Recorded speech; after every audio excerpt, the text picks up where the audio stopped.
বলা হয় যে এই সময় যে ছবি বারবার দেখা হয় বাচ্চার চেহারাতেও নাকি তারই ছাপ পড়ে। গঙ্গা আমাকে তোমার ফটো দিয়েছে।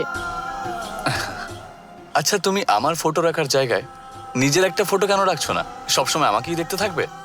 তুমি তো আমার স্বামী, দেখবো না কেন? আচ্ছা ছাড়ো এসব। আমি আজকে বাবাকে বললাম যে আমি মা হতে চলেছি, আর ওনার আশীর্বাদও নিয়েছি, মিষ্টি মুখও করিয়ে এসেছি। তাই নাকি? হ্যাঁ তাই। উনি আমাকে নানা রকমের ফল, বাদাম, পেস্তা, আখরোট বক্স ভর্তি করে অর্ডার করে আমার জন্য গঙ্গার হাতে পাঠিয়ে দিয়েছেন। হুম। এখানে সবাই ভীষণ যত্ন করছে, একেবারে তুলোর মতন আলতো করে রেখে আমার দেখাশোনা করছে সবাই। হ্যাঁ, এখন মেম সাহেবের যত্ন করা তো ওদের কর্তব্য। আচ্ছা ওসব ছাড়ো, তুমি আমার জানকির যত্ন আত্মি ভালো করে করছো তো? আরে জানকি তো আমার নাম।